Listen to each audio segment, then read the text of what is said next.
I don't think people understand the magnitude of Evander Holyfield's legacy. He boldly claims he's the best heavyweight ever. Better than Ali? That's a tough statement. Ali is an icon, but Holyfield's record speaks for itself. 4 heavyweight titles, undisputed champion in 2 weight classes. Holyfield's claim is a challenge. Can we really compare these legends? Let's step into the ring and see. This is a fight for the ages. 2 different eras, 2 different styles. But both warriors left their mark on boxing. We'll break down their careers, their accomplishments, and their impact. Get ready for a knockout debate. Muhammad Ali, the greatest. He captivated the world with his speed, his wit, and his courage. A young Cassius Clay shocked the world by beating Sonny Liston. He became Muhammad Ali and fought for his beliefs. He refused to be drafted for the Vietnam War. Ali lost years of his prime, but he came back to reclaim his title. Ali's impact transcended boxing. He became a global icon. Evander Holyfield, the real deal. He was a small heavyweight, but he fought like a giant. Holyfield had heart, determination, and an iron chin. He beat fighters like George Foreman, Larry Holmes, and Riddick Bowe. Holyfield's wars with Mike Tyson are legendary. He even lost part of his ear in one of them. Holyfield was a true champion. Holyfield's claim to greatness rests on his accomplishments. 4-time heavyweight champion. That's more than Ali. He was the undisputed champion in 2 weight classes, cruiserweight and heavyweight. Holyfield unified the titles. He beat the best of his era. He fought anyone, anywhere. His wars with Bowe are legendary. 3 brutal fights. Holyfield proved his heart and his chin. Holyfield's record speaks for itself. He was a fighter's fighter, a true champion. But Ali's legacy is built on more than just titles. He transcended the sport. He became a symbol of hope and resistance. Can Holyfield's accomplishments outweigh Ali's cultural impact? Muhammad Ali's story is one of triumph over adversity. He burst onto the scene as Cassius Clay, a brash young fighter with lightning speed.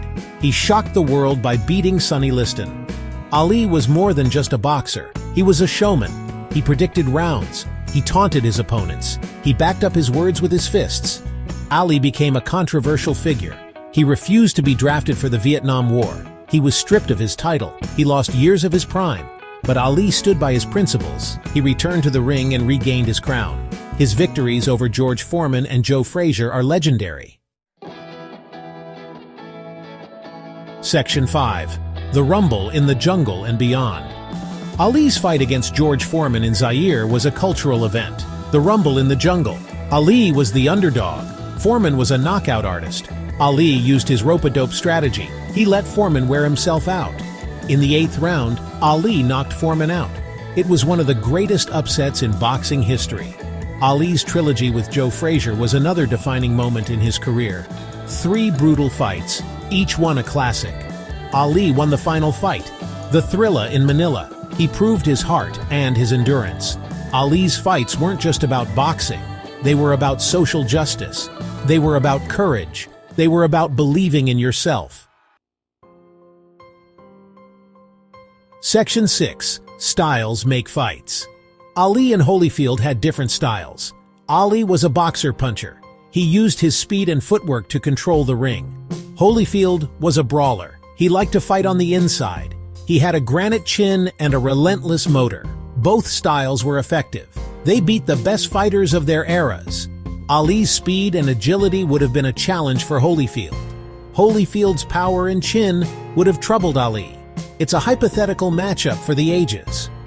We can only imagine what would have happened if these 2 legends had met in the ring. Section 7. Beyond the ropes. Ali's impact on boxing is undeniable, but his impact on society was even greater. He was a voice for the voiceless. He stood up for his beliefs. He fought for equality. Ali transcended boxing. He became a global icon, a symbol of hope and inspiration. Holyfield's social impact was more subdued. He was a devout Christian. He was known for his sportsmanship. He was a role model for young athletes. Holyfield never sought the limelight. He let his actions speak for themselves. Section 8. A verdict from the experts. Experts and fighters are divided on who was better. Some favor Ali's speed, skill, and cultural impact. Others point to Holyfield's accomplishments and his willingness to fight anyone. George Foreman, who fought both men, said, "Ali was the greatest fighter I ever saw, but Holyfield was the best fighter I ever fought." Mike Tyson, who lost twice to Holyfield, said, "Holyfield was a much better fighter than Ali. He was stronger, tougher, and had a better chin." The debate rages on. There is no easy answer. If you enjoyed this video, don't forget to like, subscribe, and hit the notification bell for more boxing content. Section 9. A Legacy of Greatness. In the end, comparing Ali and Holyfield is like comparing apples and oranges. They were both great champions. They both left an indelible mark on boxing. Ali was a once-in-a-generation fighter and a cultural icon. Holyfield was a warrior who overcame adversity to achieve greatness. We can appreciate their accomplishments without trying to rank them. They both deserve our respect and admiration. They are both legends of the ring. Their legacies will live on forever.